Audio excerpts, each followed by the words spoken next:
Ever wondered about contemporary beer trends in Israel? You're in luck. It's exactly what we're going to discuss on this episode of The Jewish Drinking Show, bringing L'chaim to life.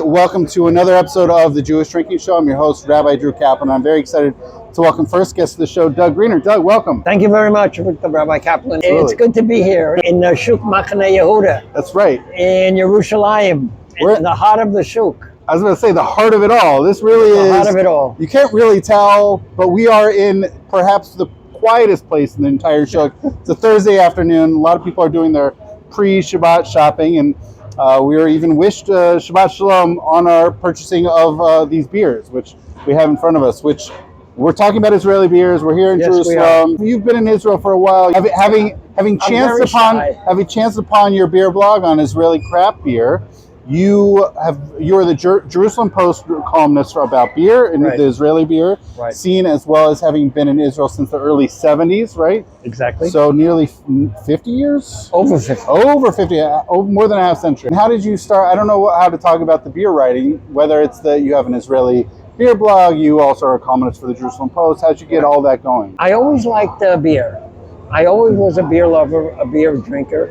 Yeah. I remember even in high school enjoying beer, not drinking beer like these other classmates who were just interested in getting drunk. Yeah. I actually enjoyed beer. Wonderful. And through college, the same thing. When we came here, the choices in the 70s were very, very, very limited. You're saying even in Israel? Even in Israel, I think especially in Israel. We had very few imported beers, and in Israel there were two main breweries at the time. Actually, one at the time, a Gold Star and Maccabi. Wow! And these were the Israeli beers. Yeah. A few years later, you had a duopoly, two big brewers. One was Gold Star and Maccabi. Yeah. And the other one, which was brewing on license at Tuborg and Carlsberg. Wow. These are still the biggest sellers in Israel. The craft beer scene actually began in 2006. That recently. Wow. So all this time, it was imported beers or the Gold Star, Carlsberg, Tuborg. Wow. The first Israeli craft brewery was Dancing Camel. Oh yeah, in Tel Aviv. Yeah. I've been there a few times. David Cohen, an American immigrant, started it. Shortly thereafter... That was only 2007.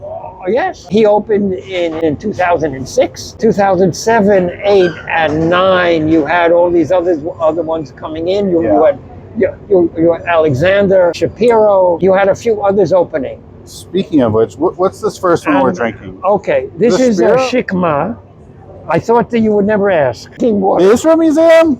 Yes. No way. That was there. By the way, I will say, having nothing to do with beer, it has long been my favorite museum in Israel. Okay. So they had a launch a week ago. Oh, wow. This is fresh. Beer. This is pretty fresh. This is a Shikma beer. And this is beer that was brewed with a yeast strain that is 3,000 years old, that was found in the pottery of shards in Tel El Safi, which is the city of Gath. Oh, okay, wow. Where the Philistines lived. Yeah. Where Samson was imprisoned. Wow. And whatever he did with the temple. Yes. So then we're drinking the beer with a 3,000-year-old yeast. I've never had that. Yeah. What you think of it? This beer was designed so that the yeast gives the aromas and the flavors. It's very low on the malt and the hops, so that the yeast can shine. L'chaim. Let's drink it, L'chaim. Very fruity, very fruit forward. Very fruity. I would have guessed a Belgian style almost. You get a little banana. Bingo. Yeah, you get a lot of those fruity esters. Yeah. And cloves. Yeah. Also, it sounds like a Belgian style. It's a Belgian style beer. Was that intentional? Exactly my thought. Yeah. No. But why did it happen? No. Because it's yeast forward. It's leading with the yeast. It's not about the hops. I think it's a lovely beer. And I think you're right. It is a Belgian style beer. It's funny because although I typically tend towards IPAs, Belgians have a very special place in my palate and my heart. However, I'm also kind of curious if the decision was made because there's a lot of maltiness going on. It's not like they probably want to have a broader, wider appeal, but it could be a gateway into Belgian styles or craft beer for the people who still to this day drink Gold Star or something. I'm not sure that's what they had in mind. You think more towards the craft beer public? Yes. Oh, okay. Yes.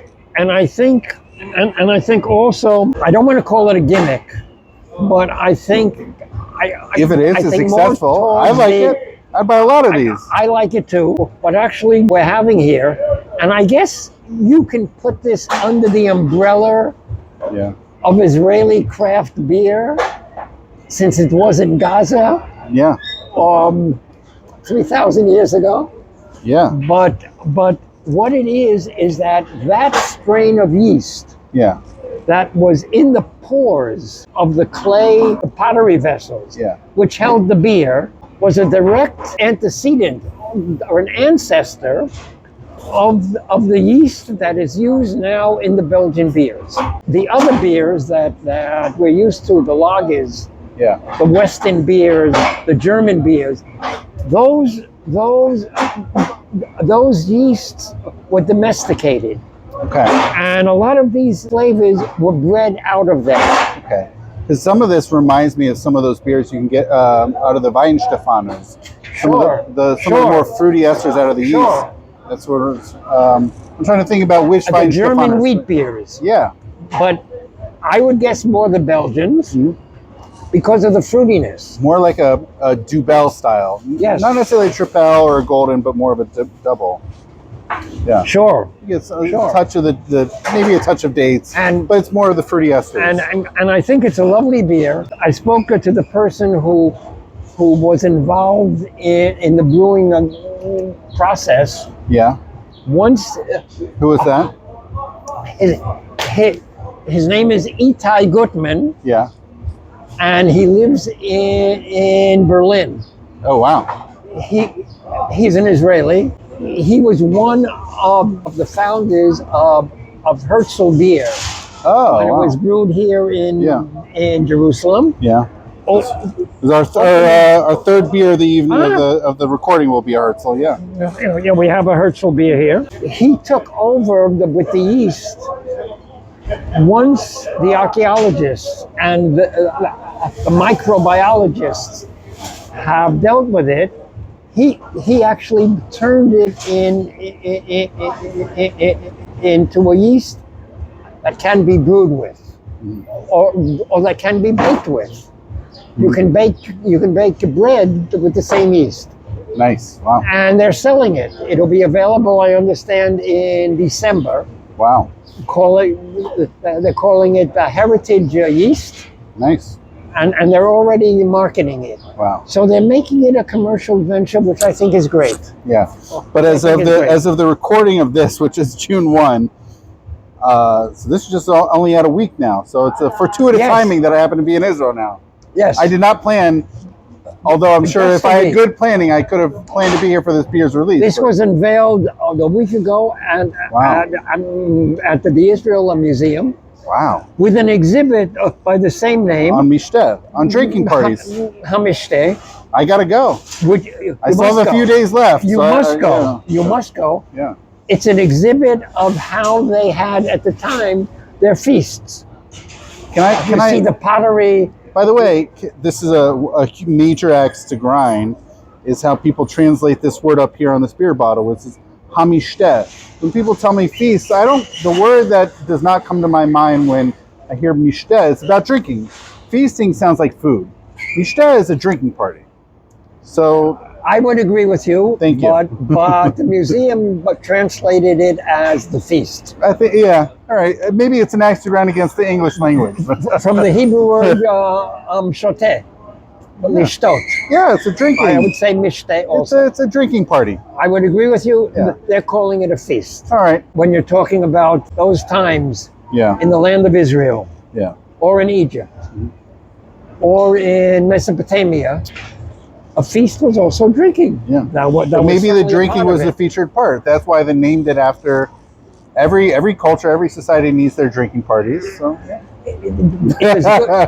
It's as good a theory as I've ever heard. Okay. So it's okay with me. So now we're. I mean, I know what is it? Pre-pandemic, a few years back, several years ago, there were. After they discovered this, it was not a popular. It was not widely released or distributed. Making beer from these multi-millennia old yeasts. But this is this the very first ever publicly available product? As a commercial product? Yes. Wow. Yes. So it was first revealed, as you told me earlier, 4 years ago. Yeah. The pre-pandemic era. Right. I was there at the Beer Attainable Bar here in Jerusalem. Yeah. With all these architects there. Yeah. Archaeologists. Yeah. All these microbiologists from Hebrew University, Bar Ilan University, Hadassah Medical School, but I want to tell you that it was a different beer. Oh, okay. It did not have this taste. Okay, so what did it taste like? It was the same yeast. It was a sweeter. Okay. And it did not have these Belgian beer characteristics. Okay. But I'm very happy. This is a very easily. This is how they made it evolve. That's great. Yes. Oh, so speaking of evolution, so this is obviously not a typical trend, but something very distinct and otherwise special to Israel and what's going on beer-wise. Yes. Hey there, I hope you're enjoying this episode so far. Wanted to let you know this is not the only episode focusing on Israel. Earlier this summer, I went to Israel. That's right, and even better, I also drank in Israel and found out what's going on. So I sat down with people to talk about beer, wine, and whiskey. What's going on in Israel these days? It's all part of a Toast to Israel at 75 series we've got going on. These 6 episodes are all available. You can find them at different places, but you can also check them out, jewishdrinking.com/IsraelToast75. I hope you're checking them out. L'chaim, now back into the episode. How did you come about starting writing about Israeli beer? Okay. You can't imagine there are a lot of people doing that necessarily. No. Although across the world, there are many beer bloggers. Many beer bloggers. Yeah. And they even have some kind of an association, which I joined, but they really didn't do much. Okay. In Israel, there were at the time, and we're going back to 2013. Yeah. Which is when I started it, 2012 or 2013. Okay. A decade ago. Right. Yeah. It'll be exactly a decade in November. Wow. There was an Israeli blog on a blog in Hebrew on Israeli beer. Yeah. And I was thinking about it. Yeah. And I wrote to this blogger. Yeah. And I said, what about a Hebrew? Do you think, I'm sorry, what about an English blog about Israeli craft beer? And he said, okay, go for it. Huh.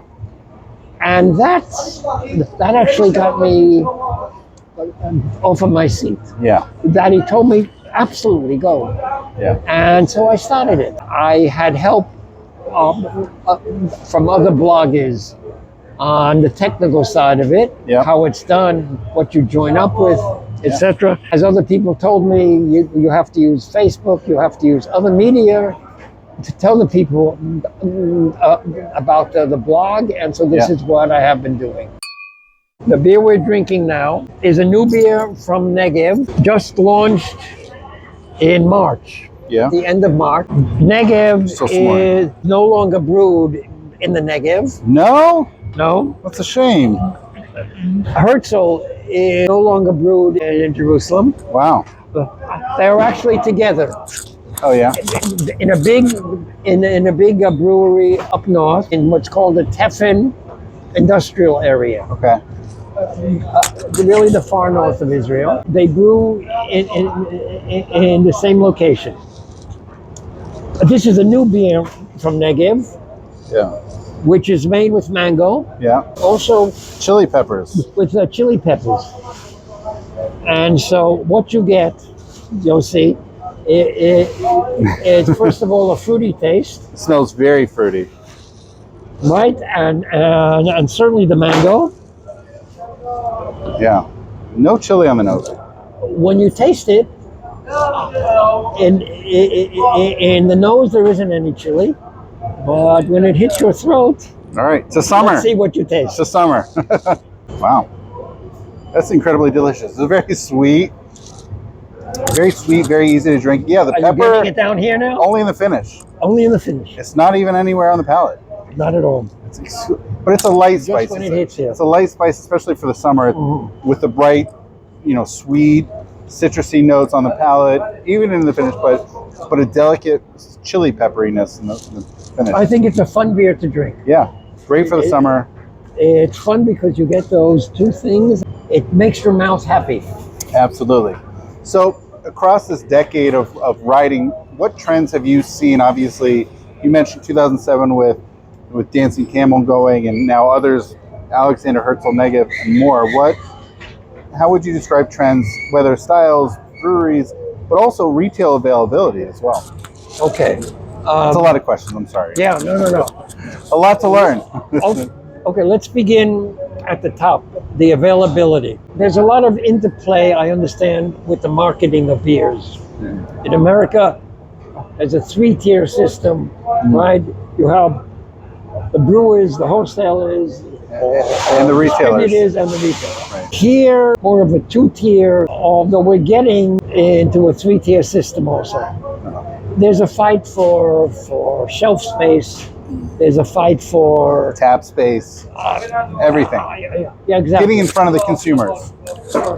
Exactly. Yeah. And in the early days, it was quite difficult to find the craft beers, the early craft beers. Oh.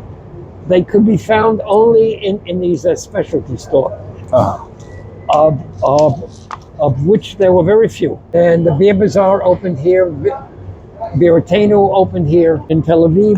There's Beer and Beyond, which was one of the earliest stores. By the time that I was writing, 2013, 14 to 15, the craft beers were getting into the bigger liquor stores.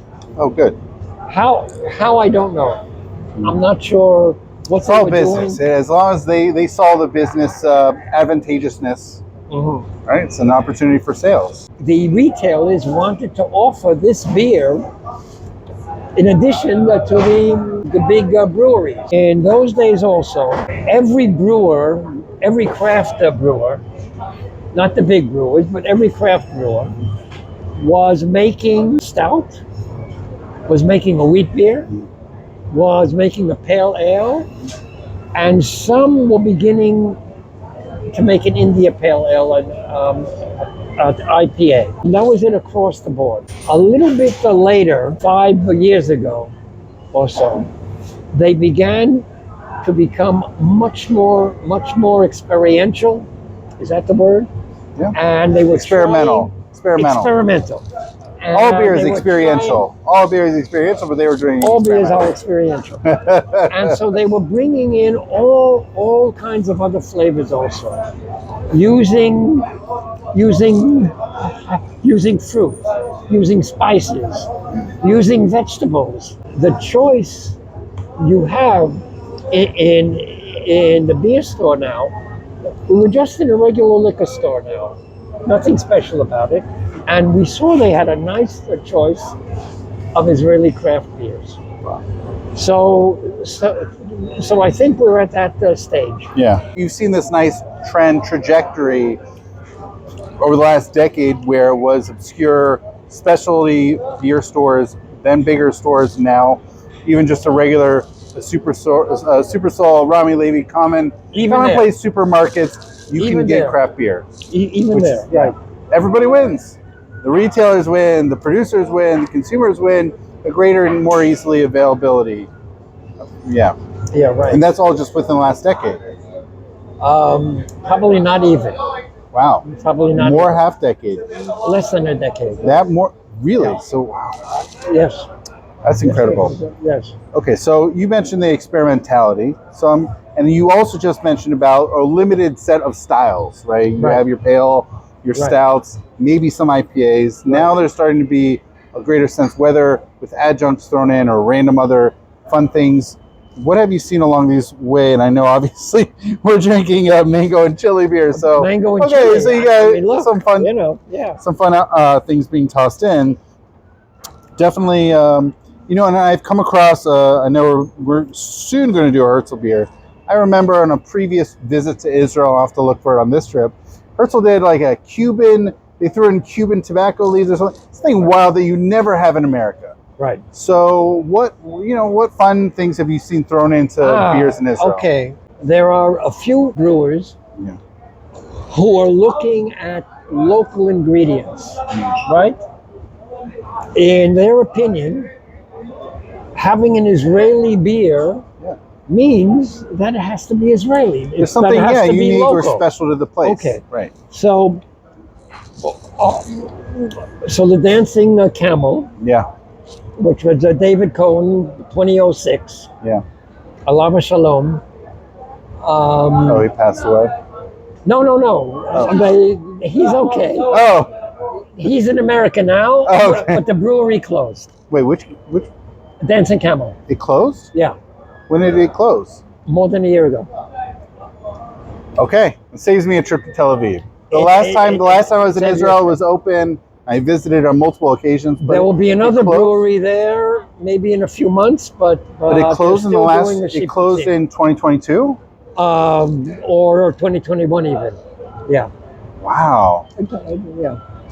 Oh, that's so sad. It's the end of an era. It's in a better place. Whatever opinion he had, David is an innovator. Fine man. He was a pioneer. He's an innovator and a pioneer. Pioneer for Israeli craft beer. Absolutely. Wow, I'm so sorry to hear. Well, that's a trend. And an advocate. All right. And an advocate. Okay. And the hurdles that he had to jump over to open a brewery in Israel are just unimaginable. It's never easy being first. It's never easy being first. Absolutely. He was working with government officials who had no idea what he wanted to do. No idea what a brewery was. Yeah. No idea. What David did, he made beer with etrog. That's very special. Yeah. Which is the fruit we carry with us on Sukkot. Yes, one of the 4 arboreal species. One of the 4 species. Yeah. He made beer with za'atar.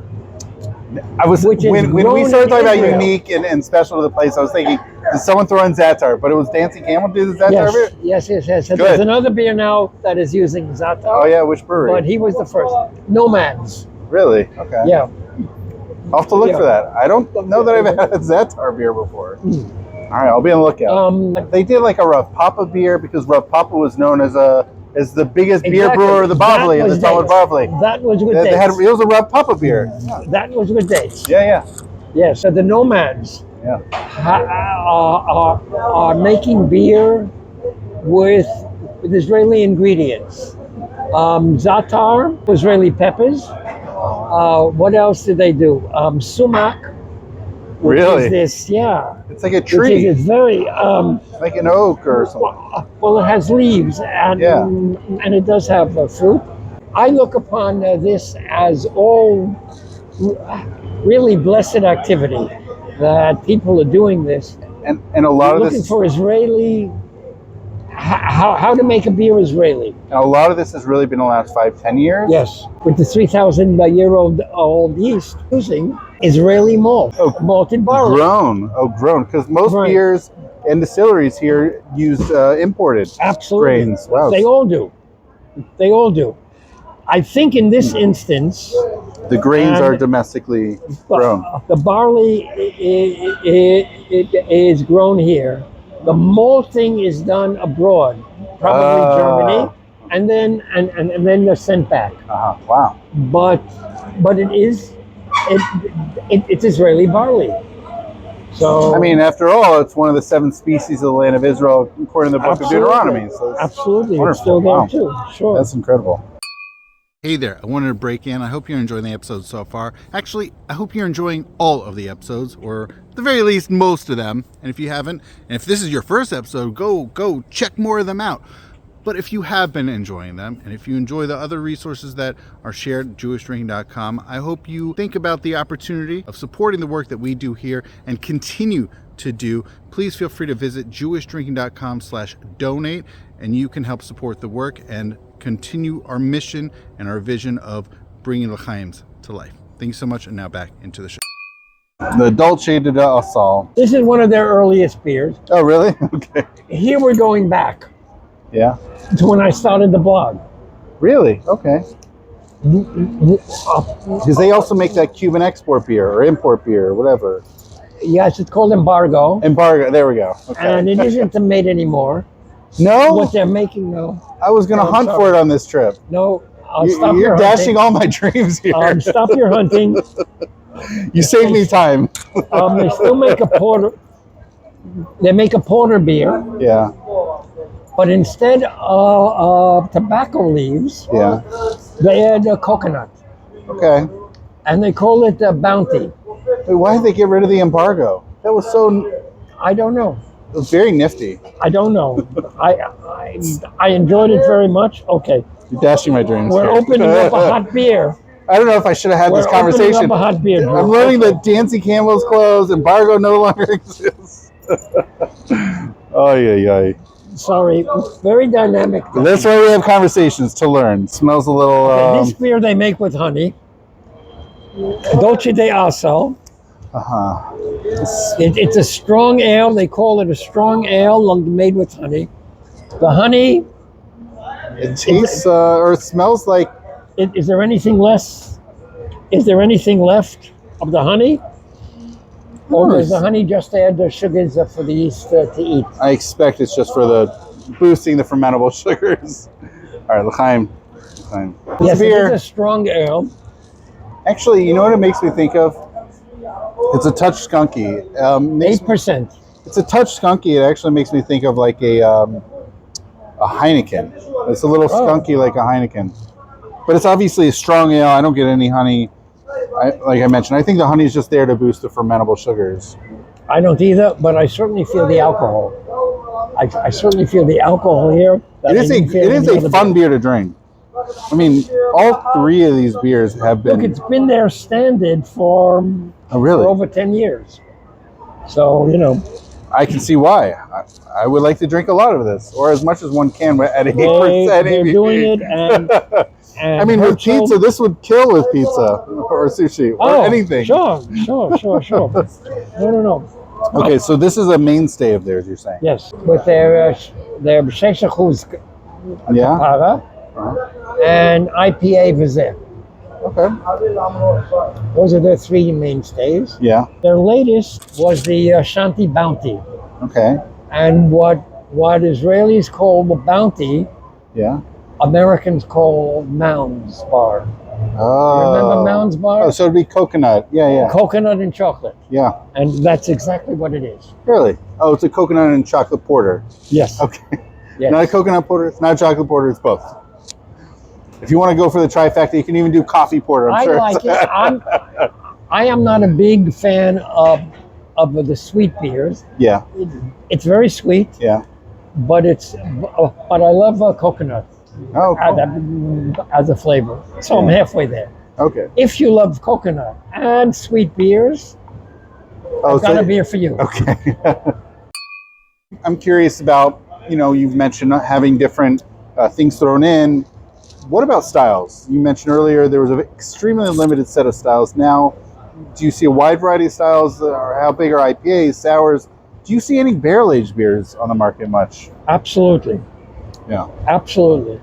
And this is even in a shorter term.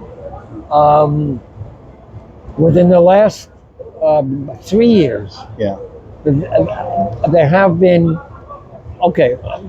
3 years. We're talking pandemic time now. Now that we're mentioning pandemic, have you seen not have you seen, but how much of an impact have you seen the pandemic had on beer and beer styles? Well, I wrote an article in the Jerusalem Post about how the major breweries or the major craft breweries have been coping with the pandemic. Yeah. A lot of them went for home delivery. Almost all of them. Yeah. And this has stayed. This was a positive effect of the pandemic. And it's a win-win all around, whether for the people creating or the consumers. Everybody wins. And they found a way to make this pay. Yeah. Without some of them even without any names were delivering without an extra charge. Wow. Amazing. Wow. Yeah. You bought the beer like you would. It might have been a specific quantity. Yeah. But it was delivered to your home within a day or two with no charge, no delivery charge. Are they still doing deliveries? Yes. But now charge it with charges. Yes. Okay. But at least it's still deliverable to your doorstep. Most of them charge. The Beer Bazaar still does a delivery without extra charge. Wow. You order the beer, and within a day or two, it's in your home. That's amazing. Without an extra charge. Wow. They have actually worked out a system. Where they had in key points around Israel, the people available who could bring it over on a motorcycle, on a bus, on a truck, or whatever. It's amazing. It's like the Amazonification of beer. Exactly. Yeah, it's the Amazon for beer. That's great. Yeah, that's a good way. Hey there, I hope you're enjoying the episode so far. I know you might think that Jewish drinking only exists on podcasts, but guess what? It can be so much more. Have you ever wondered how to elevate an experience for your shul, JCC, other organizations, even businesses?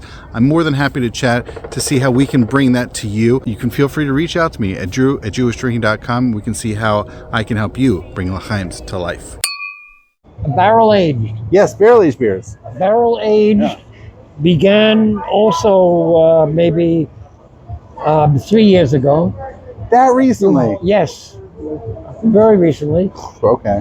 Shapiro has come out with it. We're not drinking. We're not drinking any Shapiro. Barrel aged beers. Birateno. Yeah. Also a set of barrel aged beers. They did something interesting, Drew. Yeah. They aged 3 beers consecutively from the same barrel. Huh. So you can see how much less of wood you get from each in each batch. Okay. And how much of the previous beer you get in the beer. So So beer number 1 was heavily wood from this barrel, and I think it was a whiskey barrel. Yeah. Beer number 2 went into this beer barrel, and beer number 3 went into this beer barrel again when it was open. Yeah. And 3 very interesting beers which I love. Yeah. Shapiro. Yeah. Also doing a barrel aged beers, which are very interesting. We have a brewery called Shevet in Carmiel. Okay. Up north. Right. Shevet calls itself a brewstillery. Oh, okay. Why? Because when it was opened 5 years ago, the intention was to brew beer and distill whiskey in the same location. Yeah. Where you can get a synergy between the beer and the whiskey, using the whiskey barrels for the beer, and the beer barrels for the whiskey. Oh yeah, like Jameson does. Right. Right. This hasn't been done yet in a big scale. They've been a little delayed in bringing their whiskey to market, but as soon as they do, this is the idea. We have a distillery in Tel Aviv called Milk and Honey. I was there yesterday. Okay, there you go. They have come out with 6 whiskeys.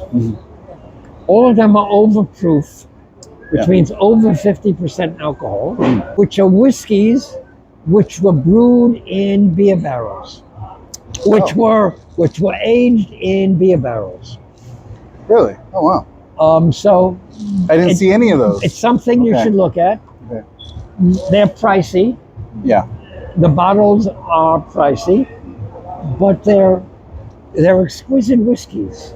All solid. Absolutely. All of them. Absolutely. All of them exquisite whiskeys.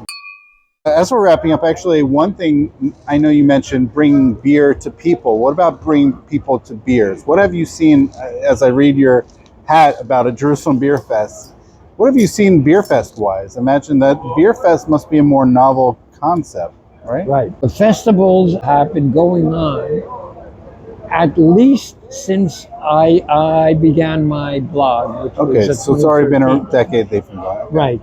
Right. I have a problem because a lot of these things which are called the festivals are events which are sponsored by a single distributor. Oh, distributor. Oh, okay. Where they sell only their beers, whether they be foreign or Israeli. Yeah. Jerusalem has had for at least a decade a beer festival which is really open to everybody, and it's a lovely festival. Yeah. And it brings it's done on an open park. Yeah. And there's music and there's food. Yeah. And it brings in the public to enjoy Israeli craft beer and other beers also. Yeah. The big brewers are there also. Yeah. The importers are there also. But you can certainly find Israeli craft beers. In Tel Aviv, there has been, or there had been a festival. Why it stopped, I don't know. What has been going on for 2 years, Tel Aviv Craft Beer Fest. And this is a thing where the major Israeli craft breweries bring their beer to the public. It's also quite pricey. You buy a ticket, you come in, and you get a glass, and you can drink all the beer you want. What are they typically? 150, 200, 250 shekel? What are they? You're asking me now, but for the price. It's fine. If you don't No. I wasn't trying to quiz you on the spot. No. In the 250 area. Oh, 250. Oh, wow. And even a bit higher. It depends upon when you buy your ticket. I'm just really surprised it's more than 200 shekel. Well, Because normal in America is 45, 50 for... But they fill up. They fill up. So there's clearly a lot of limit it demand. to- There's clearly a lot of demand in Israel Absolutely. for good craft beer. Absolutely. Uh-huh. And there is a public beer enthusiast or craft beer enthusiast who will pay for this experience. Amazing. That's what counts. Among the general public, as I said, a lot of restaurants, bars, pubs now have Israeli craft beers on tap. That's great. It's great to see. Almost all of them. Wow. You don't have to look hard. Doug, this has been insightful. I've learned a lot. I've also been saddened by the demise or shutting down of both Dancing Camel and Embargo by Herzl. I almost am concerned to ask you about other beers. You have to try the Ashanti Bounty. I'll look for it. Going up, I'll look for it. It's available here, right in the show. Before we end, is there anything you'd like to promote, Doug? All those who are hearing you, who were listening, who are interested in Israeli craft beer. Yeah. What is happening on the Israeli craft scene? Yeah. Please go into Israel Brews and Views. All right. I'll make sure I include the link. I'll include the link. You'll include the link. People can learn a lot about what's going on in the contemporary Israeli beer scene. Absolutely. They can keep up all the new beers, new events. Doug, this has been fantastic. Thank you so much. And l'chaim. L'chaim. L'chaim. All right.